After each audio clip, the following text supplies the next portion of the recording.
Programme ਦੇ ਵਿੱਚ ਅੱਜ ਸਾਡੇ ਨਾਲ ਅੰਮ੍ਰਿਤ ਪ੍ਰੀੰਗ ਤੇ ਮਿਸਿਸ ਮਲਕ ਨੇ, ਔਰ ਖਾਸ ਤੌਰ ਦੇ ਉੱਤੇ ਜਿਹੜਾ 1 ਮਿਲੀਅਨ ਪਰਸਨਸ ਮਾਰਚ ਬੱਚਿਆਂ ਦੇ ਲਈ ਹੋਣ ਜਾ ਰਿਹਾ ਹੈ ਬੁੱਧਵਾਰ ਸਤੰਬਰ 20 ਨੂੰ ਦੁਪਹਿਰੇ 12 ਵਜੇ ਤੋਂ ਲੈ ਕੇ 3 ਵਜੇ ਤੱਕ ਹੈ। ਔਰ ਉਹਦੇ ਪਿੱਛੇ ਹੋਰ ਕੀ ਕੁਝ ਹੈ ਉਸ ਦਾ ਚੰਗੀ ਤਰ੍ਹਾਂ ਪੜਚੋਲ ਕੀਤੀ ਜਾ ਰਹੀ ਹੈ ਪ੍ਰੋਗਰਾਮ ਦੇ ਵਿੱਚ। ਔਰ ਇਸ ਦੇ ਖਾਸ ਤੌਰ ਦੇ ਉੱਤੇ ਪੂਰੀ ਦੀ ਪੂਰੀ ਜਿਹੜੀ ਪੜਚੋਲ ਹੈ ਆਪ ਸਭ ਨੂੰ ਹੋਰ ਜਾਣਕਾਰੀਆਂ ਦੇਣ ਦੀ ਮਨਸ਼ਾਇਤ ਕੀਤੀ ਜਾਂਦੀ ਹੈ ਮੀਡੀਆ ਵੇਸ ਦੇ ਪਲੇਟਫਾਰਮ ਤੋਂ। ਗੱਲ ਕਰ ਰਹੇ ਸਾਂ ਕਿ ਇਸ ਮਾਰਚ ਦੇ ਵਿੱਚ ਅੰਮ੍ਰਿਤ ਕਿਸ ਪ੍ਰਕਾਰ ਜਿਹੜੇ ਮਾਪੇ ਨੇ ਉਹ ਸ਼ਾਮਲ ਹੋ ਸਕਦੇ ਜਾਂ ਮਿਸਿਸ ਮਲਕ ਤੁਸੀਂ ਕੋਈ ਵੀ ਦੱਸ ਸਕਦੇ ਹੋ? जी मैं तो क्या है कि भाई ए साडा वर्ड जिन्हें जड़ा जड़ा प्रोग्राम सुनता पे ए ना मत सोचो कि मुसलमान करता पे या सिख करता पे या ਉਹਦੇ ਵਿੱਚ ਗੋਰੀ ਦਾ ਵੀ ਨਾ ਹੈ ਕੌਣ ਕਰ ਰਿਹਾ। ਇਹ ਸੋਚੋ ਕਿ ਤੁਹਾਡੇ ਲਈ ਹੋ ਰਿਹਾ ਜੋ ਵੀ ਹੋ ਰਿਹਾ ਇਹ ਭੁੱਲ ਜਾਓ ਕੌਣ ਕਰਦਾ ਪਿਆ। ਤੁਸੀਂ ਇਹਦੇ ਵਿੱਚ ਸ਼ਾਮਲ ਹੋ ਆਪਣੇ ਬੱਚਿਆਂ ਲਈ ਤੇ ਆਪਣੇ ਲਈ ਤੇ ਆਪਣੇ ਫਿਊਚਰ ਲਈ। ਤੁਸੀਂ ਨਹੀਂ ਤਾਂ ਸੋਚੋ ਕਿ ਹੋਰ 4-5 ਸਾਲ ਬਾਅਦ ਇਹ ਸਕੂਲਾਂ 'ਚ ਹੋ ਗਿਆ ਤੇ ਜਿਹੜੇ ਜੋ 5 ਸਾਲਾਂ 'ਚ ਬੱਚਿਆਂ ਨਾਲ ਹੋ ਜਾਣਾ ਨਾ ਉਹਨਾਂ ਬੱਚਿਆਂ ਨਾਲ ਜਿਹੜੇ ਇਸ ਵੇਲੇ ਉਸ ਏਜ ਵਿੱਚ ਨੇ ਉਹ ਗ੍ਰੇਡ ਕਿੰਡਰਗਾਰਟਨ ਤੋਂ ਲੈ ਕੇ ਔਨਵਰਡਸ ਨੇ ਤੇ ਤੁਸੀਂ ਸੋਚੋ ਕਿ 5 ਸਾਲ ਤੋਂ 13 ਸਾਲ ਦਾ ਬੱਚਾ ਜਿਸਲੇ ਉਹਦਾ ਦਿਮਾਗ ਘੁਮਾ ਦਿੱਤਾ ਜਾਏਗਾ ਉਹ ਕਿੰਨੇ ਨੇ ਮਿਲੀਅਨਸ ਦੀ ਤਾਦਾਦ ਵਿੱਚ ਤੇ ਪੂਰੇ ਕੈਨੇਡਾ 'ਚ ਤੇ ਉਹਨਾਂ ਦੀ ਵਾਪਸੀ ਕਿੰਝ ਹੋਏਗੀ ਤੇ ਫਿਰ ਉਹ ਸੁਸਾਇਟੀ ਲਈ ਕੀ ਬਣ ਜਾਣੀ। ਉਹ ਬੱਚਾ ਬੱਚੇ ਦੇ ਸਿੱਖੇਗਾ ਪੀਅਰ ਪ੍ਰੈਸ਼ਰ ਸਭ ਕੁਝ ਤੇ ਤੁਹਾਡੇ ਹੱਥੋਂ ਗੇਮ ਨਿਕਲ ਜਾਣੀ ਹੈ ਵਿਦਿਨ ਫਿਊ ਈਅਰਸ। ਇਹ ਨਹੀਂ ਗੱਲ ਕਪਲ ਆਫ ਈਅਰਸ ਕਹਿ ਲਓ। ਇਹ ਬਹੁਤ ਵੱਡਾ ਇਸ਼ੂ ਹੈ ਐਂਡ ਉਸੇ ਤਰ੍ਹਾਂ ਤਨ ਮਨ ਧਨ ਦੇ ਨਾਲ ਤੁਸੀਂ ਕਰੋ ਤੁਹਾਡੇ ਨੂੰ ਵਕਤ ਦਿਓ ਤੁਸੀਂ ਪਹੁੰਚੋ ਉੱਥੇ ਜਿੱਥੇ ਮੁਲਕ ਵਿੱਚ ਸੌਰੀ ਸ਼ਹਿਰ ਵਿੱਚ ਤੁਸੀਂ ਗਏ ਹੋ। ਔਰ ਮੈਂ ਕਹਾਂਗੀ ਤੁਸੀਂ ਰਚਨਾ ਸਿੰਘ ਦੇ ਆਫਿਸ ਇਸ ਵਾਸਤੇ ਪਹੁੰਚੋ ਕਿ ਹੋਰ ਕਿਧਰੇ ਵੀ ਐਜੂਕੇਸ਼ਨ ਮਿਨਿਸਟਰ ਦਾ ਮੈਨੂੰ ਨਹੀਂ ਪਤਾ ਕਿ ਹੋ ਰਿਹਾ ਮੈਨੂੰ ਸਰੀ ਦਾ ਪਤਾ ਹੈ ਬਾਈ ਚਾਂਸ ਹੈ ਵੇ ਕਿ ਸਾਡਾ ਐਜੂਕੇਸ਼ਨ ਮਿਨਿਸਟਰ ਜਿਹੜਾ BC ਪੂਰੇ ਦਾ ਉਹ ਸਰੀ 'ਚ ਇਸ ਵੇਲੇ ਉਹਦਾ ਆਫਿਸ ਵੀ ਤੇ ਉਹ ਰਹਿੰਦਾ ਵੀ ਇੱਥੇ। ਇਸ ਲਈ ਸਭ ਤੋਂ ਵੱਡਾ ਕੱਟ ਜਿਹੜਾ ਤੁਸੀਂ ਸਰੀ 'ਚ ਕਰੋ। ਇਹ ਮਤ ਸੋਚੋ ਸਰੀ 'ਚ ਸਾਨੂੰ ਪਸੰਦ ਨਹੀਂ ਸਰੀ ਦਾ ਜਿਹੜਾ ਉਹ ਕ੍ਰਾਈਮ ਰੇਟ ਜ਼ਿਆਦਾ ਹੈ ਜਾਂ ਫਲਾਂ ਜਾਂ ਅਸੀਂ ਤਾਂ ਵੈਨਕੂਵਰ ਵਾਲੇ ਹਾਂ ਤੇ ਅਸੀਂ ਤਾਂ ਬਰਨਬੀ ਕਮ ਟੂ ਸਰੀ। ਇਸ ਕੱਟ ਨੂੰ ਵੱਡਾ ਕਰੋ ਕਿਉਂਕਿ ਉਹਦਾ ਕੋਈ ਮੈਨੀ ਹੈ ਕਿ ਜੀ ਐਜੂਕੇਸ਼ਨ ਮਿਨਿਸਟਰ ਦੇ ਸਾਹਮਣੇ ਇੰਨੇ ਲੋਕੀ ਆ ਗਏ ਦੈਟ ਕੋਈ ਕਹਿੰਦਾ ਜੀ ਸਿਟੀ ਹਾਲ ਜਾਓ ਵੈਨਕੂਵਰ ਵਿੱਚ ਮੈਨੂੰ ਮੈਸੇਜ ਆਉਂਦੇ ਰਹੇ। ਮੈਂ ਕਿਹਾ ਜੀ ਸਿਟੀ ਹਾਲ ਤੇ ਸਿਟੀ ਹਾਲ ਹੈ ਇਹ ਤੇ BC ਹੈ ਹੋਰ BC is being represented here. ਇੱਥੇ ਆਓ ਤਾਂ ਕਿ ਤੁਹਾਡੀ ਸਟਰੈਂਥ ਸ਼ੋ ਹੋਵੇ ਆਪਣੀ ਛੁੱਟੀ ਲਵੋ ਬੱਚਾ ਸਾਡੇ ਨਾਲ ਲੈ ਕੇ ਆਓ ਔਰ ਛੋਟਾ ਬੱਚਾ ਵੀ ਲੈ ਆਓ ਸਾਥ। ਹਾਂ ਇਹ ਮੈਂ ਜ਼ਰੂਰ ਕਹਾਂਗੀ ਕਿ ਆਪਣੇ ਬੱਚਿਆਂ ਦੀ ਹਿਫਾਜ਼ਤ ਤੁਹਾਡਾ ਜ਼ਿੰਮਾ ਹੈ। ਅਸੀਂ ਉਹ ਨਹੀਂ ਕਰ ਸਕਾਂਗੇ ਕਿਉਂਕਿ ਸਾਡੇ ਰਿਸੋਰਸਿਸ ਵੀ ਇੰਨੇ ਹੀ ਨੇ। ਇਹ ਤੁਹਾਡੀ ਆਪਣੀ ਜ਼ਿੰਮੇਵਾਰੀ ਹੈ ਕਿ ਤੁਸੀਂ ਜਿਹੜਾ ਬੱਚਾ ਨਾਲ ਲੈ ਕੇ ਆਓ ਉਹਦੇ ਵਾਸਤੇ ਤੁਸੀਂ ਪੂਰੀ ਹਿਫਾਜ਼ਤ ਦਾ ਜ਼ਿੰਮਾ ਲਵੋ ਕਿਉਂਕਿ ਸੜਕ ਹੋਏਗੀ ਸੜਕ 'ਤੇ ਲੋਕ ਵੀ ਹੋਣਗੇ ਗੱਡੀਆਂ ਵੀ ਹੋਣਗੀਆਂ ਉਹ ਤੁਸੀਂ ਆਪ ਕਰਨਾ ਹੈ। ਪਰ ਜਿਸ ਤਰ੍ਹਾਂ ਕੋਈ ਮਾਂ ਇਸ ਵਾਸਤੇ ਨਾ ਆ ਸਕੇ ਜੀ ਮੇਰਾ ਛੋਟਾ ਬੱਚਾ ਘਰ ਹੈ ਤੁਸੀਂ ਲੈ ਆਓ ਤੁਸੀਂ ਉਹਨੂੰ ਉਹਦੀ ਹਿਫਾਜ਼ਤ ਦਾ ਜ਼ਰਾ ਪਿੱਛੇ ਹੋ ਕੇ ਖਲੋ ਜਾਓ ਜੋ ਵੀ ਤੁਸੀਂ ਕਰ ਸਕਦੇ ਹੋ। ਸਿਕਿਉਰਿਟੀ ਤੁਹਾਡਾ ਜ਼ਿੰਮਾ ਹੈ ਔਰ ਤੁਸੀਂ BC ਨੂੰ ਜ਼ੇਨ ਵਿੱਚ ਰੱਖੋ ਰਚਨਾ ਸਿੰਘ ਐਜੂਕੇਸ਼ਨ ਮਿਨਿਸਟਰ ਨੂੰ ਜ਼ੇਨ ਵਿੱਚ ਰੱਖੋ ਔਰ ਤੁਸੀਂ ਇਸ ਦਿਨ ਆਪਣੀਆਂ ਸਾਰੀ ਪ੍ਰਾਇੋਰਟੀਜ਼ ਨੂੰ ਛੱਡ ਕੇ ਇੱਥੇ ਆਓ। ਜਿੰਨਾ ਵੱਡਾ ਇਸ਼ੂ ਹੈ ਓਨਾ ਵੱਡੀ ਤੁਹਾਡੀ ਐਫਰਟ ਹੋਣੀ ਚਾਹੀਦੀ ਹੈ। ਜੀ ਮੈਂ ਤਾਂ ਚੈਟ ਕਰ ਦਵਾਂ ਜਿਹੜੇ ਨਿਆਣੇ ਹੁੰਦੇ ਆ ਉਹ ਕਲੀਨ ਸਲੇਟ ਹੁੰਦੇ ਆ ਉੱਤੇ ਤੁਸੀਂ ਜੋ ਲਿਖ ਦਿਓ ਉਹ ਪਰਮਾਨੈਂਟ ਹੋ ਜਾਂਦਾ ਤੇ ਜੋ ਇਹਨਾਂ ਨੂੰ ਕਿੰਡਰਗਾਰਟਨ ਗ੍ਰੇਡ 1 to 3 'ਚ ਸਿਖਾਇਆ ਜਾਂਦਾ ਜੋ ਇਹਨਾਂ ਦੇ ਵਿਊ ਬਣ ਜਾਂਦੇ ਆ ਉਹ ਇਹਨਾਂ ਦੇ ਫਿਰ ਸਾਰੀ ਉਮਰ ਚੇਂਜ ਨਹੀਂ ਹੋ ਸਕਦੇ। ਇਹੀ ਕਾਰਨ ਹੈਗਾ ਵੀ ਜਿਹੜੀਆਂ ਤਾਕਤਾਂ ਹੈਗੀਆਂ ਇਹਨਾਂ ਨੇ ਨਿਆਣਿਆਂ 'ਤੇ ਏਜੰਡਾ ਸ਼ੁਰੂ ਕੀਤਾ ਕਿਉਂਕਿ ਜੇ ਤੁਹਾਡੇ ਨਿਆਣੇ ਤਬਾਹ ਕਰ ਦਿੱਤੇ ਤੇ ਤੁਹਾਡੀ ਜਨਰੇਸ਼ਨ ਫਿਨਿਸ਼। ਜਾਂ ਤਾਂ ਉਹਨਾਂ ਨੇ ਨਿਆਣਿਆਂ ਨੇ ਵਿਆਹ ਹੀ ਨਹੀਂ ਕਰਨਾ ਜਿੱਦਾਂ ਉਹਨਾਂ ਨੂੰ ਟ੍ਰੇਨਿੰਗ ਦਿੱਤੀ ਜਾ ਰਹੀ ਹੈ ਕੋਈ ਮੇਲ ਫੀਮੇਲ ਕੁਛ ਨਹੀਂ ਹੁੰਦਾ ਤੁਸੀਂ ਵਿਚਕਾਰਲੇ ਬਣ ਸਕਦੇ ਆ ਤੇ ਤੁਹਾਡੀ ਜਨਰੇਸ਼ਨ ਫਿਨਿਸ਼। ਤੇ ਜੇ ਉਹਨਾਂ ਨੇ ਜੋ ਨਹੀਂ ਵੀ ਫਿਨਿਸ਼ ਹੋਈ ਤੇ ਉਹਨਾਂ ਦੇ ਜਿਹੜੇ ਜੋ ਉਹਨਾਂ ਦੇ ਕਰਪਟ ਕੀਤਾ ਗਿਆ ਉਹ ਉਹਨਾਂ ਨੇ ਅੱਗੇ ਟ੍ਰਾਂਸਫਰ ਕਰ ਦੇਣਾ ਨੈਕਸਟ ਜਨਰੇਸ਼ਨ ਹੋਰ ਵੀ ਬੁਰੀ ਉੱਦਾਂ ਦਾ ਉੱਥੇ ਦਾ ਕੰਮ ਹੀ ਨਹੀਂ ਪਹੁੰਚਣਾ ਜੋ ਇਹਨਾਂ ਦੀ ਪਲਾਨ ਹੈਗੀ ਆ। ਤੇ ਜੇ ਤੁਹਾਡੇ ਨਿਆਣੇ ਤਬਾਹ ਹੋ ਗਏ ਤੇ ਤੁਹਾਡੇ ਘਰ ਕਾਰਾਂ ਕੋਠੀਆਂ ਉਹ ਕਿਹੜੇ ਕੰਮ ਦੀਆਂ ਕਿਉਂਕਿ ਤੁਸੀਂ ਤਾਂ ਤੁਰ ਜਾਣਾ ਹੋਰ 10 20 30 40 ਸਾਲਾਂ 'ਚ ਉਹ ਸਾਰਾ ਕੁਝ ਇੱਥੇ ਹੀ ਰਹਿ ਜਾਣਾ। ਤੇ ਜੇ ਤੁਹਾਡੇ ਨਿਆਣੇ ਵੀ ਤਬਾਹ ਹੋ ਗਏ ਤੇ ਫਿਰ ਤੁਸੀਂ ਮੰਨ ਲਓ ਜੀ ਵੀ ਕੇਸ ਕਰ ਰਹੇ ਆ। ਤਾਂ ਕਰਕੇ ਇੱਕ ਦਿਨ ਦੀ ਛੁੱਟੀ ਕਰੋ ਅੱਧੇ ਦਿਨ ਦੀ ਛੁੱਟੀ ਕਰੋ ਜੋ ਮਰਜ਼ੀ ਕਰੋ ਤੁਹਾਡਾ ਆਪਣੇ ਨਿਆਣਿਆਂ ਵੱਲ ਫਰਜ਼ ਹੈਗਾ ਫਿਊਚਰ ਜਨਰੇਸ਼ਨ ਵੱਲ ਫਰਜ਼ ਹੈਗਾ। ਜਿੱਦਾਂ ਤੁਹਾਡੇ ਮਾਪਿਓ ਨੇ ਤੁਹਾਡੇ ਲਈ ਸੈਕਰੀਫਾਈਸ ਕੀਤੇ ਹੈਗੇ ਆ ਤੇ ਤਾਂ ਤੁਸੀਂ ਖੜੇ ਆ ਤੇ ਹੁਣ ਤੁਹਾਡਾ ਕੰਮ ਹੈਗਾ ਤੁਹਾਡੀ ਜ਼ਿੰਮੇਵਾਰੀ ਹੈਗੀ ਆ ਕਿ ਤੁਸੀਂ ਆਪਣੇ ਨਿਆਣਿਆਂ ਲਈ ਸੈਕਰੀਫਾਈਸ ਕਰੋ। ਤੇ ਸੈਕਰੀਫਾਈਸ ਵੀ ਕੀ ਕੋਈ ਲੜਾਈ ਝਗੜੇ ਨਹੀਂ ਹੈਗੇ, ਕੋਈ ਖੂਨ ਖਰਾਬਾ ਨਹੀਂ ਹੈਗਾ। ਉਹ ਵੀ ਹੁੰਦਾ ਰਿਹਾ ਪੁਰਾਣੇ ਟਾਈਮਾਂ 'ਤੇ ਆਪਣੀ ਫੈਮਿਲੀ ਨੂੰ ਸੇਵ ਕਰਨ ਲਈ। ਜੀ ਤੁਸੀਂ ਸਿਰਫ ਉੱਥੇ ਖੜੇ ਹੋਣਾ ਹੈਗਾ ਅੱਧੇ ਦਿਨ ਦੀ ਛੁੱਟੀ ਲੈ ਕੇ, ਤੇ ਉੱਥੇ ਸੁਣੋ ਸਪੀਕਰ ਕੀ ਕਹਿੰਦੇ ਆ, ਤੇ ਹੋਰ ਜਾਣਕਾਰੀ ਲਓ, ਤੇ ਆਪਣੇ ਨਿਆਣਿਆਂ ਨੂੰ ਬੈਕਅਪ ਕਰੋ। ਤੇ ਇਹ ਸਾਡੀ ਬੇਨਤੀ ਹੈਗੀ ਹੈ, ਸਾਡਾ ਫਰਜ਼ ਹੈਗਾ, ਇਹ ਕੋਈ ਲਗਜ਼ਰੀ ਨਹੀਂ ਹੈਗੀ। ਜੀ। ਇਹ ਸਾਡਾ ਫਰਜ਼ ਹੈਗਾ। ਘਰਾਂ 'ਚੋਂ ਬਾਹਰ ਨਿਕਲੋ, ਤੁਸੀਂ ਕੰਟਰੀ ਦੇ ਮਾਲਿਕ ਹੈਗੇ ਆ। ਜੋ ਸਰਕਾਰਾਂ ਕਰਦੀਆਂ, ਜੋ ਗਲਤ ਕਰਦੀਆਂ, ਸਾਡੀ ਜ਼ਿੰਮੇਵਾਰੀ ਹੈਗੀ ਹੈ ਜੇ ਅਸੀਂ ਚੁੱਪ ਰਹਿੰਦੇ ਹਾਂ, ਤੇ ਫਿਰ ਸਾਨੂੰ ਹੀ ਬਲੇਮ ਹੈਗਾ ਵੀ ਅਸੀਂ ਕੁਛ ਨਹੀਂ ਕੀਤਾ। ਜੀ। ਤੇ ਜ਼ਰੂਰ ਹੁਮ ਹਮਾ ਕੇ ਉੱਥੇ ਪਹੁੰਚੋ ਤੇ ਸਾਰਿਆਂ ਨੂੰ ਆਪਸ ਜੁੜੋ। ਕੋਈ ਇਹਦੇ 'ਚ ਧਰਮ ਦੀ ਗੱਲ ਨਹੀਂ ਹੈਗੀ। ਨਿਆਣੇ ਸਾਰਿਆਂ ਦੇ ਸਾਂਝੇ ਹੁੰਦੇ ਆ, ਫੈਮਲੀਆਂ ਸਾਰੀ ਦੁਨੀਆ 'ਚ ਭਾਵੇਂ ਸਾਰਿਆਂ ਦਾ ਖੂਨ ਲਾਲ ਹੈਗਾ, ਸਾਰਾ ਕੁਝ ਸੇਮ ਹੈਗਾ। ਤੇ ਸਰਕਾਰਾਂ ਦੀਆਂ ਗੱਲਾਂ 'ਚ ਨਾ ਆਓ। ਉਹਨਾਂ ਦਾ ਕੰਮ ਹੁੰਦਾ ਤੁਹਾਨੂੰ ਡਿਵਾਈਡ ਕਰਕੇ ਤੁਹਾਨੂੰ ਵੱਖਰੇ ਵੱਖਰੇ ਰੱਖਣਾ ਤੇ ਕੰਟਰੋਲ ਕਰਨਾ। ਤੇ ਇਹ ਸਾਰਾ ਮੁਹਿੰਮ ਹੀ ਹੈਗਾ ਬਈ ਸਾਰਾ ਸਰਕਾਰ ਨੂੰ ਸ਼ੋਅ ਕਰਨ ਲਈ ਵੀ ਅਸੀਂ ਕਾਮਨ ਪੇਰੈਂਟਸ ਹੈਗੇ ਆ ਸਾਰੇ। ਜੀ। ਹਾਂਜੀ। ਤੇ ਜੀ ਮੈਂ ਇਹਦੇ 'ਚ ਇੱਕ ਕਹਾਂਗੀ, ਇਹ ਕਹਿਣਾ ਚਾਹਾਂਗੀ ਕਿ ਸਕੂਲ ਜਿਹੜੇ ਨੇ ਐਡੇ ਕੰਟਰੋਲਿੰਗ ਹੋਏ ਪਏ ਨੇ ਔਰ ਪੇਰੈਂਟਸ ਨੂੰ ਰਾਈਟ ਨਹੀਂ ਦੇ ਰਹੇ। ਉਹ ਬੰਦਾ ਇਹਨਾਂ ਨੂੰ ਪੁੱਛੇ ਕਿ ਬੱਚਾ ਤੁਹਾਡੇ ਕੋਲ 5 ਸਾਲ ਤੇ ਆਉਂਦਾ ਹੈ, 13 ਸਾਲ ਤੇ ਉਹ ਜਿਹੜਾ ਐਲੀਮੈਂਟਰੀ ਛੱਡ ਦਿੰਦਾ, ਜਿਹੜਾ ਇਸ ਲਈ ਇਹਨਾਂ ਦਾ ਫੋਕਸ ਹੈ ਯੰਗ ਲੋਕਾਂ ਨੂੰ ਟਾਰਗੇਟ ਕਰਨਾ ਨਾ, ਜਿਹੜਾ ਬਿਲਕੁਲ ਹੀ ਫ੍ਰੀ ਕਲੀਨ ਸਲੇਟ ਹੈ, ਉਹਦੇ ਉੱਤੇ ਇੰਪ੍ਰਿੰਟ ਕਰਨਾ ਚਾਹ ਰਹੇ ਨੇ। ਇਹੋ ਕਰ ਰਹੇ ਨੇ ਨਾ, ਸਾਰਾ ਫੋਕਸ ਉਹਨਾਂ ਦਾ ਉਸ ਏਜ ਗਰੁੱਪ ਦੇ ਵਿੱਚ। ਬੰਦਾ ਕਹੇ ਕਿ ਤੁਸੀਂ ਇਹ ਜਿਹੜੀ ਥੋੜੀ ਜਿਹੀ ਏਜ, ਇਹਨੂੰ ਤੁਸੀਂ ਕਹਿ ਲਓ ਕਿ ਕਿੰਨਾ ਬਣਦਾ ਹੈ 8 ਸਾਲ ਤੁਸੀਂ ਉਹਨਾਂ ਨੂੰ ਜ਼ੋਰ ਲਾਉਂਦੇ ਪਏ ਹੋ, ਪੇਰੈਂਟਸ ਨੂੰ ਕਹਿੰਦੇ ਹੋ ਦੂਰ ਹੋ ਜਾ। ਪੇਰੈਂਟਸ ਨੇ ਬਾਕੀ ਜ਼ਿੰਦਗੀ ਤੇ ਪੇਰੈਂਟਸ ਨੇ ਉਹਨਾਂ ਨਾਲ ਗੁਜ਼ਾਰਨੀ ਹੈ।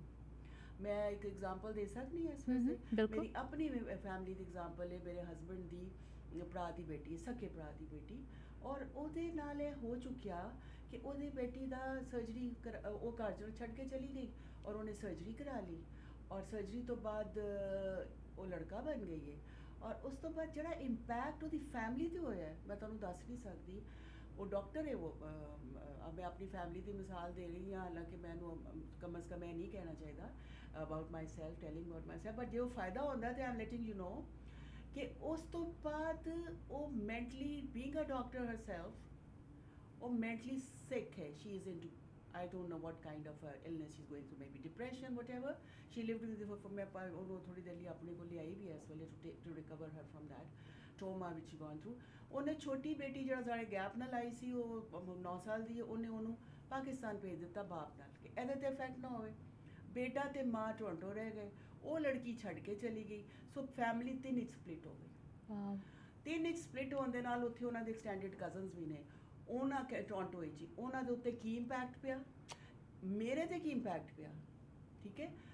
ਤੁਸੀਂ ਇਹ ਸੋਚ ਨਹੀਂ ਸਕਦੇ ਰੈਸਟ ਆਫ ਦਾ ਲਾਈਫ ਉਸ ਫੈਮਿਲੀ ਦੇ ਉੱਤੇ ਕੀ ਗੁਜ਼ਰਿਆ। ਪਹਿਲੇ ਤਾਂ ਉਹਨਾਂ ਨੂੰ ਲੋਕੀ ਇਹੋ ਹੀ ਕਹਿੰਦੇ ਹੋਣਗੇ ਨਾ ਕੁਝ ਸਾਲ ਕਿ ਮਾਂ ਨਹੀਂ ਸੀ ਚੰਗੀ, ਇਹ ਬਾਪ ਨਹੀਂ ਸੀ ਚੰਗਾ, ਕਮਾਉਣ ਲੱਗੇ ਸੀ।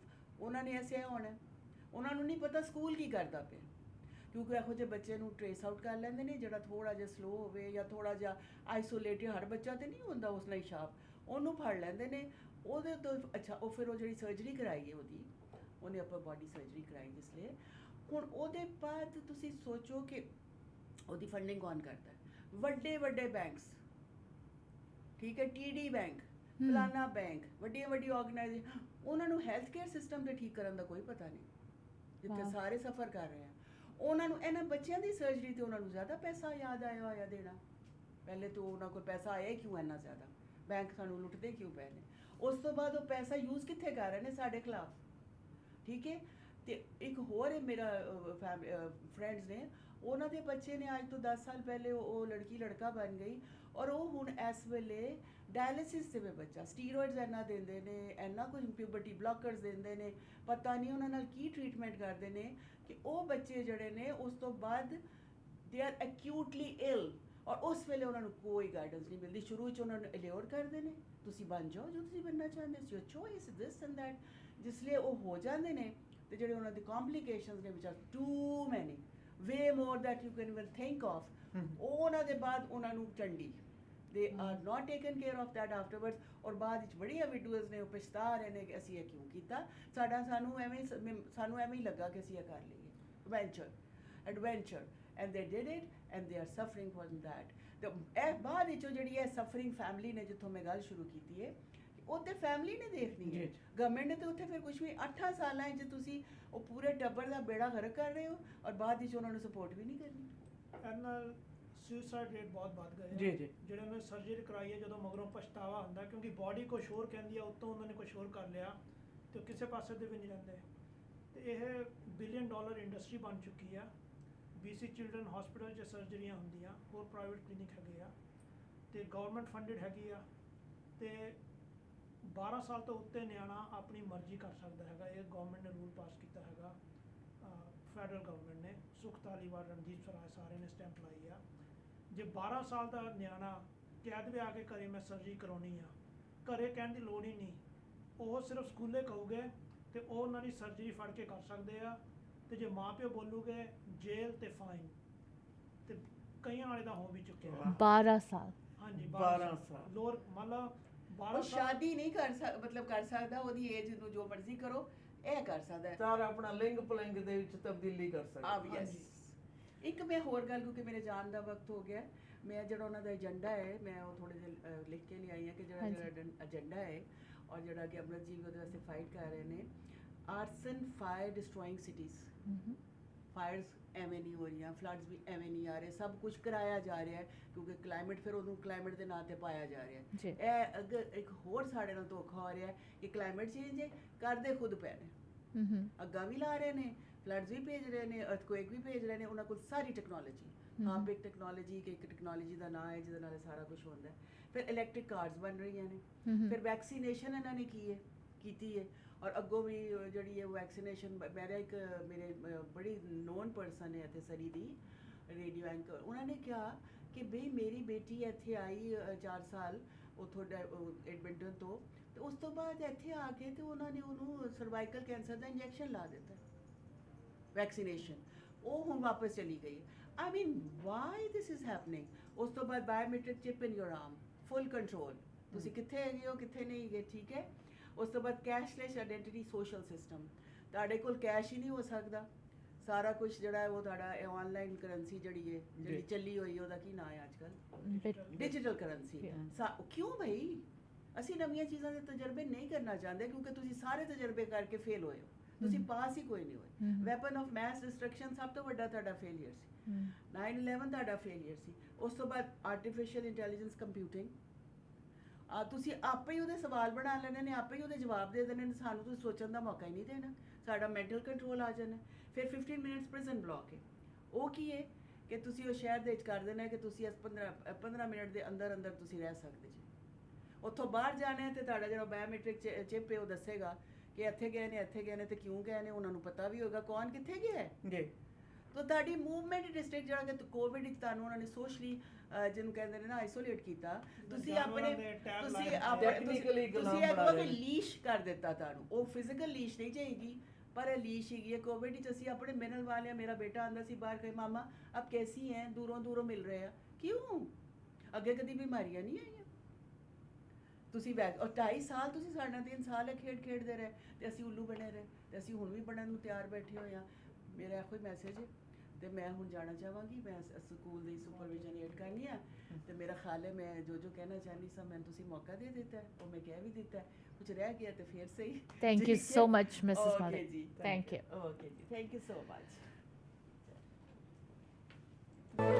ਐਕਸਪ੍ਰੈਸ ਐਂਟਰੀ ਦੇ ਵਿੱਚ PR ਲਈ ਅਪਲਾਈ ਕਰਨਾ ਹੈ ਤਾਂ ਆਈਡੀਆ ਇਮੀਗ੍ਰੇਸ਼ਨ ਦੇ ਨਵਨੀਤ ਸ਼ਰਮਾ ਜੀ ਨੂੰ ਕਰੋ ਕਾਲ 604 597 1119 ਤੇ। BC ਦੇ ਵਿੱਚ PNP ਜਾਂ ਫਿਰ ਸਸਕੈਚੁਅਨ ਦੇ ਵਿੱਚ SINP ਦੇ ਲਈ ਗਾਈਡੈਂਸ ਦੀ ਲੋੜ ਹੈ। ਸਟੂਡੈਂਟਸ ਨੇ ਐਪਲੀਕੇਸ਼ਨ ਫਾਈਲ ਕਰਨੀ ਹੈ। Study visa, work permit, marriage, LMIA application, owner operator ਜਾਂ ਫਿਰ investment application, caregiver nanny programme ਦੇ ਲਈ ਅਪਲਾਈ ਕਰਨ ਦੇ ਵਿੱਚ ਮਦਦ ਕਰਦੇ ਨੇ। ਆਈਡੀਆ ਇਮੀਗ੍ਰੇਸ਼ਨ ਦੇ ਦਫ਼ਤਰ ਸਰੀ ਕਲੋਨਾ ਤੇ ਰਜ਼ਾਈਨਾ ਵਿਖੇ ਨੇ।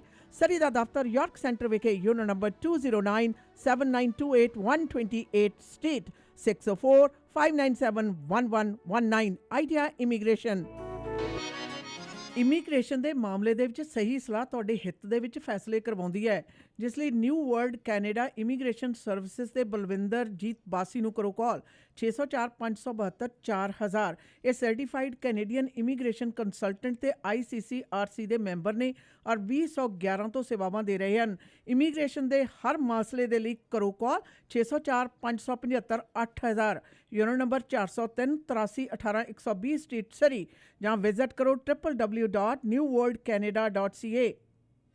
ਘਰ ਦਾ ਪਲਾਨ ਤੇ ਬਣ ਗਿਆ, ਟੂਟੀਆਂ ਤੇ ਟੱਬ ਕਿੱਥੋਂ ਲੈਣੇ ਆ ਸ਼ੇਰਿਆ? ਸਰਦਾਰ ਨਾਰਥ ਅਮਰੀਕਾ ਦਾ ਸਭ ਤੋਂ ਵੱਡਾ ਤੇ ਸਭ ਤੋਂ ਸੋਹਣਾ ਸ਼ੋਰੂਮ ਹੈ HD ਪ੍ਰੋਡਕਟ। ਇਹ ਤਾਂ ਬਿਨਾਂ ਕਿਤੇ ਹੋਰ ਗੱਲ ਨਹੀਂ ਬਣਨੀ। ਕਮਾਓ ਏ ਫੋਨ 604 231 9592। ਹੁਣੇ ਲਓ ਸਰਦਾਰ 604 231 9592। ਆਪਣੇ ਡ੍ਰੀਮ ਹਾਊਸ ਵਿੱਚ ਬਾਥਰੂਮ ਅਤੇ ਕਿਚਨ ਦੀ ਯੂਨੀਕ ਲੁੱਕ ਵਾਸਤੇ ਇੱਕ ਗੇੜਾ HTA ਦੇ ਸ਼ੋਰੂਮ ਸਿੰਪਸਨ ਅਤੇ ਬ੍ਰਿਜਪੋਰਟ ਦੇ ਕਾਰਨਰ ਤੇ ਜ਼ਰੂਰ ਮਾਰੋ। ਕਾਲ HTA 604 231 9592।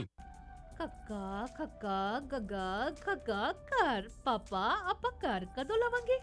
ਇਹਨਾਂ ਨੇ ਘਰ ਕਿੱਥੇ ਲੈ ਕੇ ਦੇਣਾ ਹੈ? ਉਹ ਪੁੱਤਰਾ ਹੁਣ ਗੱਲ ਬਣ ਗਈ। ਮੈਂ ਪਲੈਨਟ ਗਰੁੱਪ ਰਿਐਲਿਟੀ ਦੇ ਮਨਦੀਪ ਸਿੰਘ ਢੁੱਡੀਕੇ ਨਾਲ ਗੱਲ ਕਰ ਲਈ ਹੈ। ਵਧੀਆ ਡੀਲ ਲੈ ਕੇ ਦੇਣਗੇ। ਕੰਸਟਰਕਸ਼ਨ ਅਤੇ ਰੈਨੋਵੇਸ਼ਨ ਦੀ ਸਿਰਦਰਦੀ ਤੋਂ ਵੀ ਬਚਾਂਗੇ। ਇਹਨਾਂ ਦੇ ਕੋਲ ਕੰਸਟਰਕਸ਼ਨ ਦਾ 15 ਸਾਲ ਦਾ ਤਜਰਬਾ ਹੈ। ਇਹਨਾਂ ਪਾਸ ਲੈਂਗਲੀ ਦੇ ਵਿੱਚ 1600 ਤੋਂ ਲੈ ਕੇ 2100 ਸਕੁਅਰ ਫੁੱਟ ਬਣੇ town home wheelchair accessible ਹਨ। ਚਾਹੇ ਤੁਸੀਂ ਐਲੀਵੇਟਰ ਵੀ ਲਗਵਾ ਸਕਦੇ ਹੋ। ਫਰਸਟ ਟਾਈਮ ਹੋਮ ਖਰੀਦਣਾ ਚਾਹੁੰਦੇ ਹੋ? ਅੱਜ ਹੀ ਗੱਲਬਾਤ ਕਰੋ।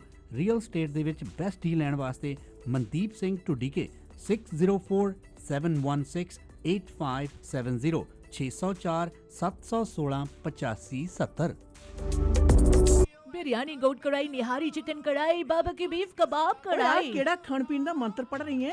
ਇਹ ਮੰਤਰ ਹਾਊਸ ਆਫ ਚਿਕਨ ਦੇ ਡਿਸ਼ਸ ਦਾ ਹੈ। ਚਾਹੇ वो बिरयानी हो या फिर गोट कढ़ाई, कल दे डिनर भूल नहीं सकती। अभी भी हाथों से खुशबू नहीं जा रही। ਹਾਂ, ਮੈਂ ਵੀ ਸੁਣਿਆ house of chicken the. Crispy grilled chicken ਜਾਂ ਫਿਰ ਤੰਦੂਰੀ ਚਿਕਨ, ਵਿੰਗਸ, 버ਗਰ, ਪੈਰੀ ਪੈਰੀ ਬਹੁਤ ਹੀ ਸਵਾਦ ਨੇ। ਪਹੁੰਚੋ 8223 120th ਸਟਰੀਟ ਡਲਟ ਵਾਲੇ ਪਾਸੇ। Telephone number 2364661119।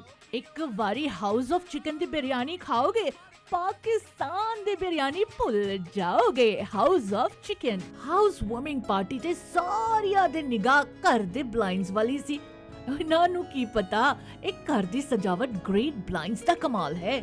ਗ੍ਰੇਟ ਬਲਾਈਂਡਸ ਦੇ ਮਾਡਰਨ ਡਿਜ਼ਾਈਨ ਦੀ ਬਹੁਤ ਜ਼ਿਆਦਾ ਵੱਡੀ ਸਿਲੈਕਸ਼ਨ ਦੇਖਣ ਤੇ ਖਰੀਦਣ ਦੇ ਲਈ ਇਕਲੌਤੇ ਸ਼ੋਰੂਮ ਦਾ ਪਤਾ ਹੈ ਯੂਰ ਨੰਬਰ 14 13478 78th ਐਵਨਿਊ 604-503-7007 ਤੇ ਕਰੋ ਕਾਲ।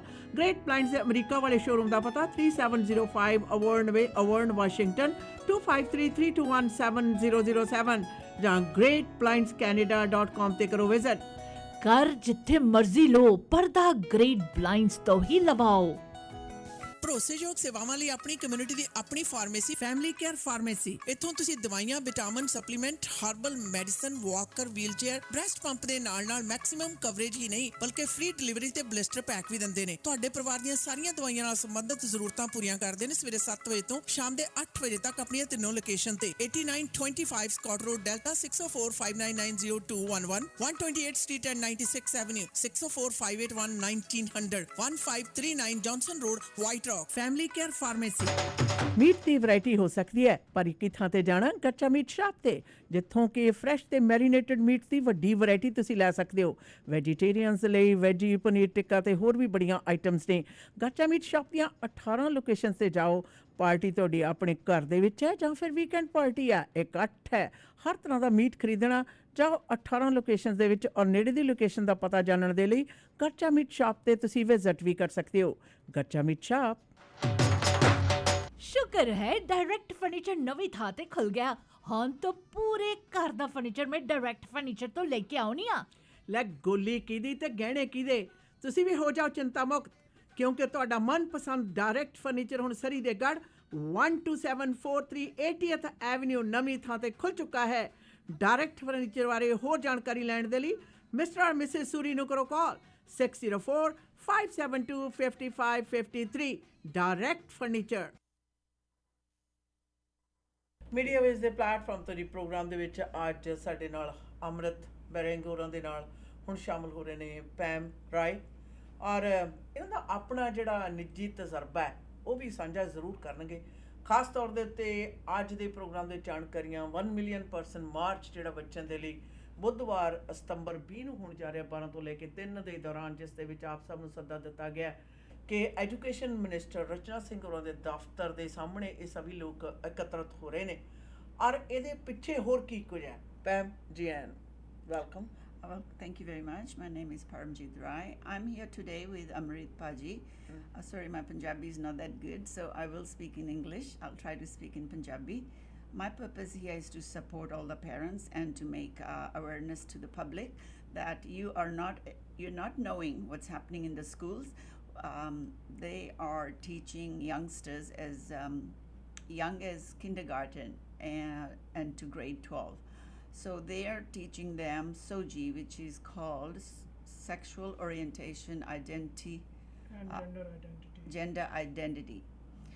What that means is they're trying to say that we have to include everyone of all different genders, but that is not the case. The 4-year-olds, 5-year-olds are very young. They are innocent, vulnerable, they can barely speak English and they can barely know how to count. So if you're going to teach them anything, they will learn it right away. So whether you teach them Punjabi, French or English or anything about gender, how to be a boy or a girl, they will get it.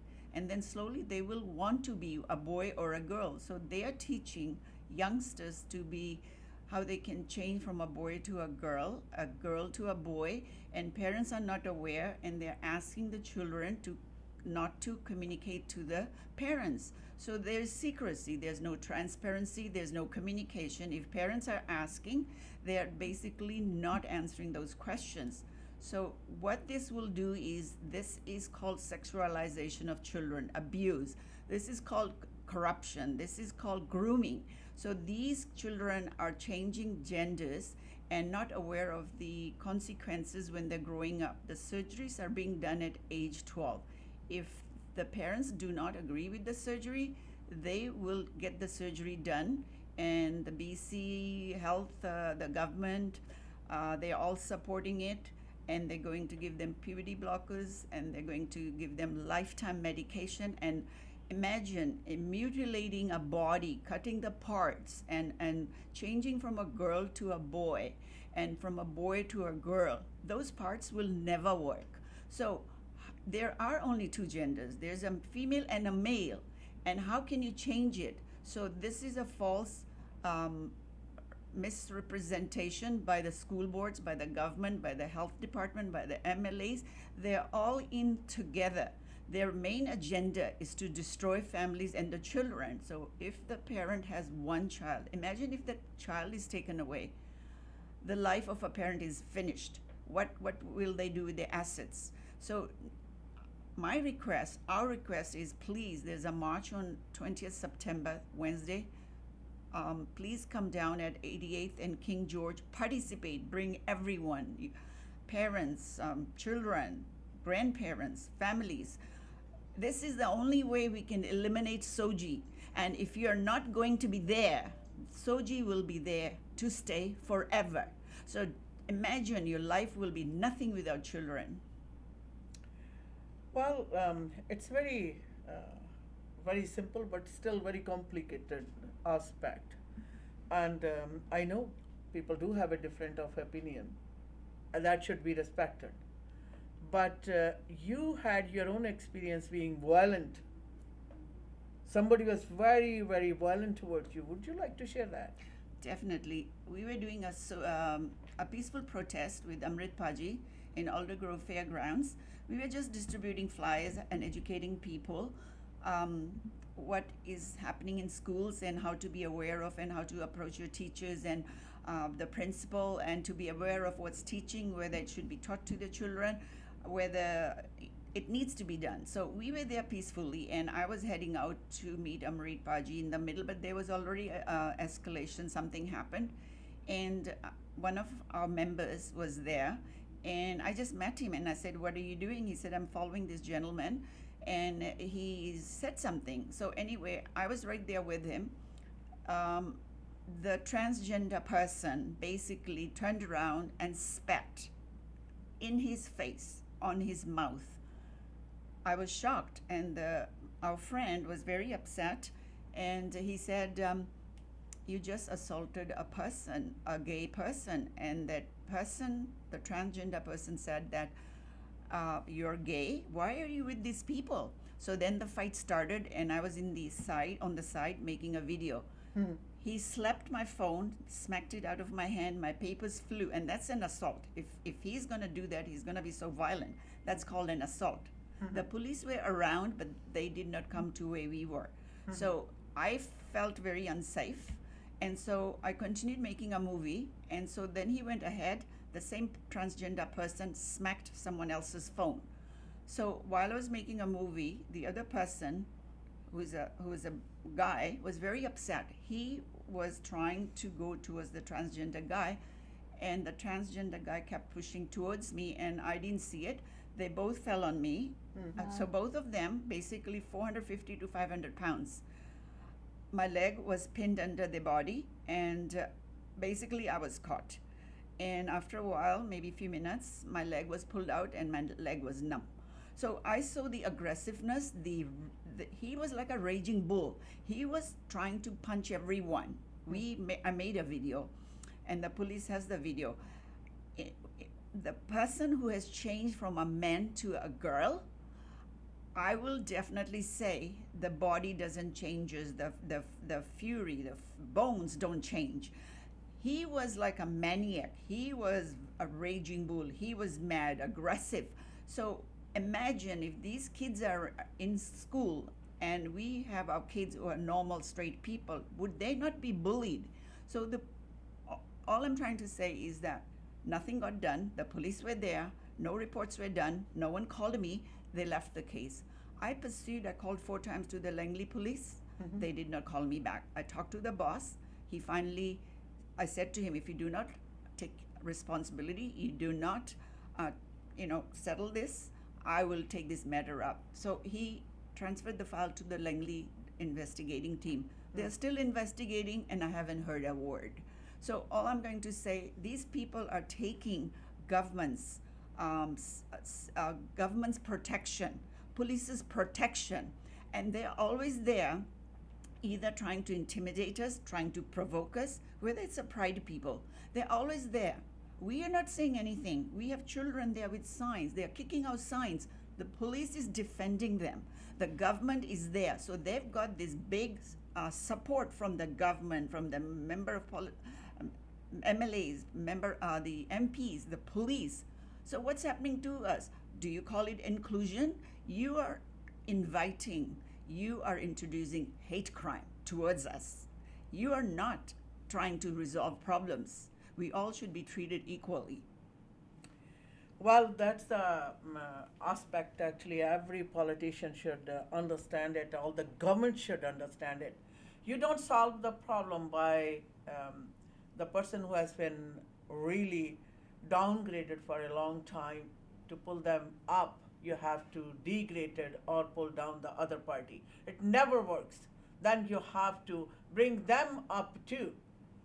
And the government, and you're saying the government and the people who are concerned are unable to bring in a balanced approach where it should be satisfying and beneficial and safe for the both thinking? Yes, they should be equally involved with the parents and with the groups that Amrit's group or other groups that we are trying to pass the message how to bring inclusion. It has to be safe and it has to be done properly where they hear us. When we have gone to school board meetings, they have never answered our questions. They've walked away.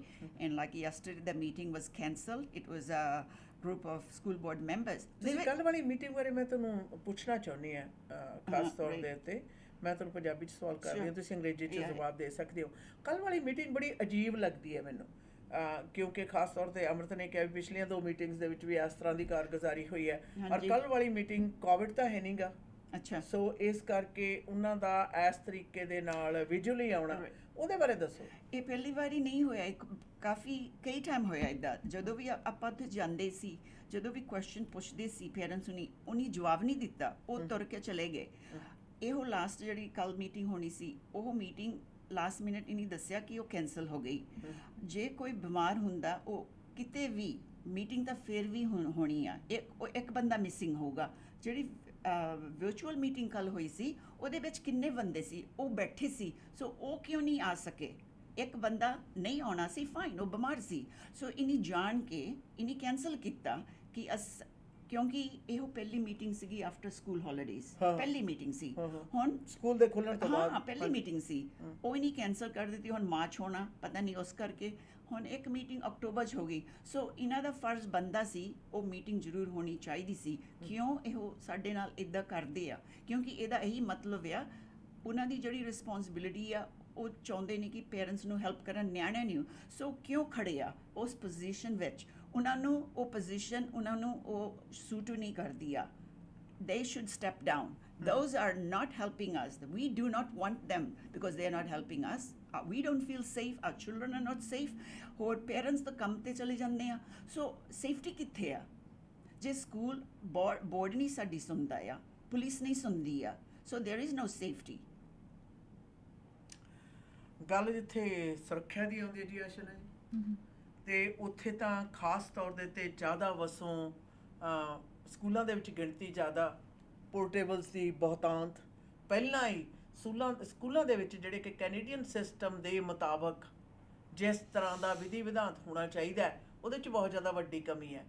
ਪਰ ਇਸ ਤਰ੍ਹਾਂ ਦੇ ਜਿਹੜੇ ਮਸਲੇ ਨੇ ਇਹ ਦਿਨੋਂ ਦਿਨ ਸਿੱਖਿਆ ਪ੍ਰਣਾਲੀ ਦੇ ਵਿੱਚ ਵੱਧ ਰਹੇ ਹੈ ਔਰ ਇੱਕ ਤਰੀਕੇ ਦੇ ਨਾਲ ਘਾਤਕ ਸਿੱਧ ਵੀ ਹੋ ਰਹੇ ਹੈ। ਇਸ ਦੇ ਮੁਤਲਕ ਜਿਹੜੀਆਂ ਜਾਣਕਾਰੀਆਂ ਅਸੀਂ ਹਮੇਸ਼ਾ ਤੁਹਾਡੇ ਨਾਲ ਸਾਂਝੀਆਂ ਕਰਦੇ ਰਹਿੰਦੇ ਹਾਂ, ਪਰ ਅੱਜ ਜਿਹੜੀ ਖਾਸ ਤੌਰ ਦੇ ਉੱਤੇ ਸਟੂਡੀਓ ਦੇ ਵਿੱਚ ਆਏ ਹੋਏ ਮਹਿਮਾਨ ਨੇ ਜਿਹੜੇ, ਉਹ ਇਸ ਨੁਕਤੇ ਨਜ਼ਰ ਨੂੰ ਲੈ ਕੇ ਆਏ ਕਿ ਇਹ ਗੱਲਾਂ ਜਿਨ੍ਹਾਂ ਬਾਰੇ ਅਸੀਂ ਉਸ ਵਕਤ ਤਵੱਜੋ ਨਹੀਂ ਦਿੰਦੇ, ਪਰ ਉਹਨਾਂ ਦੇ ਪੈਣ ਵਾਲੇ ਜਿਹੜੇ ਭਾਵੀ ਸਮੇਂ ਦੇ ਵਿੱਚ ਪ੍ਰਭਾਵ ਨੇ, ਅਗਰ ਅਸੀਂ ਉਹਨਾਂ ਬਾਰੇ ਸੁਚੇਤ ਨਹੀਂ ਹੁੰਦੇ ਤਾਂ ਫਿਰ ਉਹ ਇਸ ਤਰ੍ਹਾਂ ਅਸੀਂ ਕਹਿੰਦੇ ਹਾਂ ਸਿਰ 'ਤੇ ਸੱਟ ਵੱਜੀ ਹੈ, ਪਰ ਉਹ ਸੱਟ ਦੀ ਤਿਆਰੀ ਤਾਂ ਕਾਫੀ ਜ਼ਿਆਦਾ ਲੰਮੇ ਸਮੇਂ ਤੋਂ ਚੱਲ ਰਹੀ ਸੀ। 1 million person March for kids ਜਿਹੜਾ ਪੂਰੇ ਕੈਨੇਡਾ ਭਰ ਦੇ ਵਿੱਚ ਇਹਨਾਂ ਦੱਸਣ ਮੁਤਾਬਕ ਹੋ ਰਿਹਾ ਹੈ। ਬੁੱਧਵਾਰ ਨੂੰ ਸਤੰਬਰ 20 ਤਰੀਕ ਨੂੰ ਇਹਨਾਂ ਦੀ ਗੁਜ਼ਾਰਿਸ਼ ਹੈ ਕਿ 12 ਤੋਂ ਲੈ ਕੇ 3 ਦੇ ਦੌਰਾਨ ਤੁਸੀਂ BC ਦੇ ਸਾਡੇ ਐਜੂਕੇਸ਼ਨ ਮਿਨਿਸਟਰ ਜਿਹੜੇ ਸਰੀ ਤੋਂ ਨੇ ਔਰ ਗ੍ਰੀਨ ਟਿੰਬਰ ਤੋਂ ਨੇ, ਔਰ ਉਹਨਾਂ ਦਾ ਦਫ਼ਤਰ ਜੋ ਹੈ ਉਹ ਕਿੰਗ ਜੋਰਜ ਬੁਲੇਵਾਰਡ 'ਤੇ ਤਕਰੀਬਨ 91 ਦੇ ਕਰੀਬ ਹੈ। ਔਰ ਇਸ ਦੇ ਨਾਲ ਇਹਨਾਂ ਦਾ ਕਹਿਣਾ ਹੈ ਕਿ ਤੁਸੀਂ ਸਾਰੇ ਦੇ ਸਾਰੇ ਇਸ ਸਮਾਗਮ ਦੇ ਵਿੱਚ ਪਹੁੰਚੋ। ਕੋਈ ਨਿਰਧਾਰਤ ਥਾਂ ਹੈ ਜੀ ਅੰਮ੍ਰਿਤ? ਹਾਂਜੀ, ਅਸੀਂ 12 ਵਜੇ ਸ਼ੁਰੂ ਕਰਾਂਗੇ ਬੀਅਰ ਕ੍ਰੀਕ ਪਾਰਕ ਜੀ, ਕਿੰਗ ਜੋਰਜ ਤੇ 88 ਦੀ ਲਾਈਟ ਹੈਗੀ ਆ ਜੀ, ਉੱਥੇ ਇੱਕ ਵੱਡਾ ਗ੍ਰਾਸ ਪੈਚ ਹੈਗਾ, ਉੱਥੇ ਇਕੱਠੇ ਹੋਵਾਂਗੇ ਤੇ ਉੱਥੋਂ 12 ਵਜੇ ਨਾਰਥ ਵੱਲ ਨੂੰ ਜਾਵਾਂਗੇ ਜਿੱਥੇ ਕਿ ਰਚਨਾ ਸਿੰਘ ਦਾ ਆਫਿਸ ਹੈਗਾ ਜੀ। ਕੋਈ 10 ਮਿੰਟ ਦੀ ਵਾਕ ਹੈਗੀ ਆ, 2 ਬਲਾਕ ਹੈਗੇ ਆ ਜੀ। ਤੇ ਮੇਨ ਪ੍ਰੋਗਰਾਮ ਉਹਦੇ ਆਫਿਸ ਦੇ ਸਾਹਮਣੇ ਹੋਊਗਾ, 2 ਘੰਟੇ ਦੀਆਂ ਸਪੀਚਾਂ ਤੇ ਜੋ ਕੁਛ ਸਪੀਕਰ ਵੀ ਆਉਗੇ ਤੇ ਕਿਸੇ ਆਮ ਬੰਦੇ ਨੇ ਵੀ ਆ ਕੇ ਆਪਣੇ ਵਿਚਾਰ ਦੇਣੇ ਹੋਣ ਤੇ ਦੇ ਸਕਦਾ, ਤੇ ਜਿਹੜਾ ਬੰਦਾ ਲੇਟ ਹੋ ਜਾਵੇ ਸਿੱਧਾ ਉਹਨਾਂ ਦੇ ਆਫਿਸ ਦੇ ਸਾਹਮਣੇ ਹੀ ਪਹੁੰਚੇ। ਸੋ ਬੀਅਰ ਕ੍ਰੀਕ ਪਾਰਕਿੰਗ ਕਾਫੀ ਜ਼ਿਆਦਾ ਵੱਡੀ ਹੈ। ਬੀਅਰ ਕ੍ਰੀਕ ਪਾਰਕ ਦੀ ਪਾਰਕਿੰਗ ਦੇ ਵਿੱਚ ਤੁਸੀਂ ਗੱਡੀ ਪਾਰਕ ਕਰਕੇ ਜਿਹੜਾ ਕੋਨਾ ਹੈ 88 ਤੇ ਕਿੰਗ ਜੋਰਜ ਬੁਲੇਵਾਰਡ ਦਾ, ਜਿੱਥੇ ਅਕਸਰ ਮੁਜ਼ਾਹਰੇ ਵਾਲੇ ਇਕੱਠੇ ਹੁੰਦੇ ਆ, ਉੱਥੇ ਸਾਰੇ ਜਣੇ ਇਕੱਠੇ ਹੋ ਸਕਦੇ ਆ। ਤੇ ਉਸ ਤੋਂ ਬਾਅਦ ਫਿਰ ਤੁਸੀਂ ਪੈਦਲ ਮਾਰਚ ਕਰੋਗੇ? ਹਾਂਜੀ, ਉੱਥੋਂ 5-7 ਮਿੰਟ ਦਾ ਹੀ ਰਾਹ ਹੈਗਾ ਉਹਦੇ। ਹਾਂਜੀ ਬਿਲਕੁਲ, ਲਾਈਟ ਹੀ ਕ੍ਰਾਸ ਕਰੋਗੇ, ਇੱਕ ਉੱਧਰ ਨੂੰ ਤੇ ਇੱਕ ਦੂਸਰੇ ਪਾਸੇ ਨੂੰ, ਤੇ ਉਸ ਤੋਂ ਬਾਅਦ ਤੁਹਾਡੀ ਜਿਹੜੇ ਚਾਲੇ ਨੇ ਉਹਨਾਂ ਦੇ ਦਫ਼ਤਰ ਵੱਲ ਨੂੰ ਜਾਣਗੇ। ਹਾਂਜੀ, ਤੇ ਉਹਨਾਂ ਦੇ ਦਫ਼ਤਰ ਦੇ ਸਾਹਮਣੇ ਅਸੀਂ ਆਪਣੇ ਮਾਈਕ ਤੇ ਸਪੀਕਰ ਵਗੈਰਾ ਲਾਏ ਹੋਗੇ ਤੇ ਉੱਥੇ ਆਪਾਂ ਇਕੱਠੇ ਹੋ ਕੇ 2 ਘੰਟੇ ਦਾ ਪ੍ਰੋਗਰਾਮ ਕਰਨਾ ਹੈਗਾ ਜੀ। Sorry, can I say something? Sure, you can. ਮੈਂ ਕਹਿਣਾ ਚਾਹੁੰਦੀ ਸੀ ਕਿ 90-30 ਤੇ ਕਿੰਗ ਜੋਰਜ ਹਾਈਵੇ ਤੇ ਰਚਨਾ ਸਿੰਘ ਦੀ ਆਫਿਸ ਆ, ਮੈਂ ਉੱਥੇ ਹੋਣਾ ਹੈ ਕਿਉਂਕਿ ਮੈਂ ਤੋਂ ਤੁਰ ਨਹੀਂ ਹੋਣਾ ਕਿਉਂਕਿ ਮੇਰੇ ਸੱਟ ਲੱਗੀ ਆ। ਸੋ ਜਿਹੜੇ ਲੋਕ ਆਉਣਾ ਆ, ਜਿਨ੍ਹਾਂ ਤੋਂ ਮਾਰਚ ਨਹੀਂ ਹੋਣਾ ਆ, ਤੁਰ ਨਹੀਂ ਸਕਦੇ, ਉੱਥੇ ਆ ਸਕਦੇ ਆ ਕਿਉਂਕਿ ਮੈਂ ਉੱਥੇ ਹੋਣਾ ਆ 11 ਵਜੇ ਤੋਂ ਬਾਅਦ। 90-30 90-30 ਕਿੰਗ ਜੋਰਜ ਬੁਲੇਵਾਰਡ, ਇਹ ਮਤਲਬ ਬਿਲਕੁਲ ਹੀ ਉੱਪਰੀ ਆਫਿਸ ਹੈ। ਗ੍ਰੀਨ ਟਿੰਬਰ ਦੇ MLA ਦਾ ਮੋਸਟਲੀ ਉੱਥੇ ਹੀ ਆਫਿਸ ਰਿਹਾ ਬੜੇ ਲੰਬੇ ਸਮੇਂ ਤੋਂ, 30 ਸਾਲਾਂ ਤੋਂ। ਸਰੀ ਟੀਚਰ ਦੀ ਐਸੋਸੀਏਸ਼ਨ ਦਾ ਆਫਿਸ ਵੀ ਉੱਥੇ ਹੀ ਹੈਗਾ ਜੀ। ਸੋ ਤੁਸੀਂ ਇਹਨਾਂ ਦਾ ਕਹਿਣਾ ਕਿ ਉੱਥੇ ਜ਼ਰੂਰ ਪਹੁੰਚੋ। ਔਰ ਬੀਅਰ ਕ੍ਰੀਕ ਪਾਰਕ ਦੀ ਪਾਰਕਿੰਗ ਲਾਟ ਕਾਫੀ ਜ਼ਿਆਦਾ ਵੱਡੀ ਹੈ, ਉੱਥੇ ਗੱਡੀ ਪਾਰਕ ਕਰ ਸਕਦੇ ਹੋ ਔਰ ਪਾਰਕ ਕਰਕੇ ਤੁਸੀਂ ਇਹਨਾਂ ਨਾਲ ਪੈਦਲ ਮਾਰਚ ਕਰ ਸਕਦੇ ਹੋ। ਅਗਰ 90-30 ਤੇ ਕਿੰਗ ਜੋਰਜ ਦੇ ਉੱਤੇ ਪਾਰਕਿੰਗ ਦਾ ਜਿਹੜਾ ਤੁਹਾਡੇ ਲਈ ਮਸਲਾ ਆ ਸਕਦਾ, ਕਿਉਂਕਿ ਉੱਥੇ ਕੋਈ ਪਾਰਕਿੰਗ ਨਹੀਂ ਹੈ ਨੇੜੇ ਤੇੜੇ, ਔਰ ਪਲਾਜ਼ੇ ਦੀ ਪਾਰਕਿੰਗ ਬੜੀ ਛੋਟੀ ਹੁੰਦੀ ਹੈ, ਆਪ ਸਭ ਨੂੰ ਪਤਾ। ਪਰ ਬੀਅਰ ਕ੍ਰੀਕ ਪਾਰਕ ਦੀ ਪਾਰਕਿੰਗ ਕਾਫੀ ਜ਼ਿਆਦਾ ਵੱਡੀ ਹੈ, ਉੱਥੇ ਤੁਸੀਂ ਸਾਰੇ ਦੇ ਸਾਰੇ, ਅਮਰਤ ਉਹਨਾਂ ਦਾ ਕਹਿਣਾ ਹੈ ਕਿ ਉੱਥੋਂ ਇਕੱਤਰਤ ਹੋ ਕੇ ਅਸੀਂ ਮਾਰਚ ਕਰਾਂਗੇ। ਪਰ ਪੈਮ ਦੀ ਡਿਊਟੀ ਜਿਹੜੀ ਹੈ ਉਹ ਐਜੂਕੇਸ਼ਨ ਮਿਨਿਸਟਰ ਰਚਨਾ ਸਿੰਘ ਹੋਰਾਂ ਦੇ ਦਫ਼ਤਰ ਦੇ ਸਾਹਮਣੇ ਹੋਏਗੀ, ਕਿਉਂਕਿ ਸੱਟ ਲੱਗਣ ਦੇ ਕਾਰਨ ਇਹ ਖੁਦ ਮਾਰਚ ਦੇ ਨਾਲ ਪੈਦਲ ਨਹੀਂ ਚੱਲ ਸਕਣਗੇ, ਬਲਕਿ ਉੱਥੇ ਹੋਣਗੇ। ਅਗਰ ਤੁਹਾਨੂੰ ਵੀ ਕਿਸੇ ਵੀ ਤਰੀਕੇ ਦੇ ਤੁਰਨ ਦੇ ਵਿੱਚ ਦਿੱਕਤ ਆ, ਤੁਸੀਂ ਮਾਰਚ ਨਾਲ ਨਹੀਂ ਜਾ ਸਕਦੇ, ਤਾਂ ਤੁਸੀਂ ਇਹਨਾਂ ਨੂੰ ਉੱਥੇ ਜਾ ਕੇ ਮਿਲ ਸਕਦੇ ਹੋ। ਤੁਸੀਂ ਉੱਥੇ ਪੂਰੇ 12 ਵਜੇ ਪਹੁੰਚ ਜਾਓਗੇ।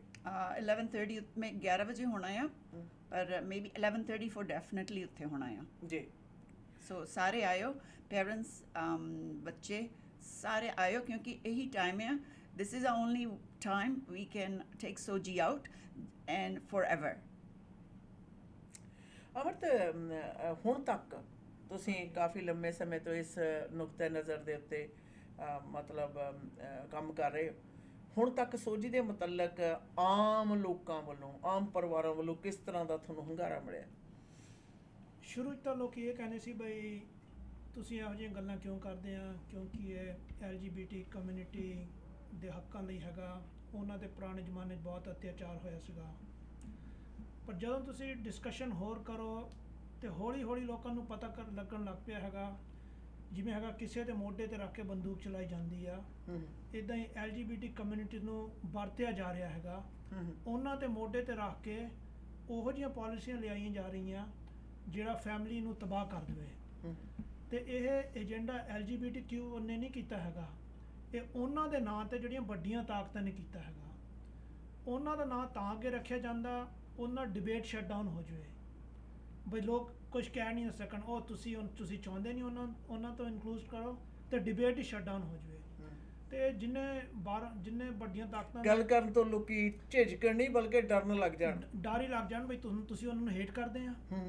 ਪਰ ਜਿਵੇਂ ਕੋਈ ਝੂਠ ਨੂੰ ਤੁਸੀਂ ਸਿਰਫ ਉਹਨੇ ਦੇਰ ਤੱਕ ਹੀ ਲੁਕੋ ਸਕਦੇ ਆ।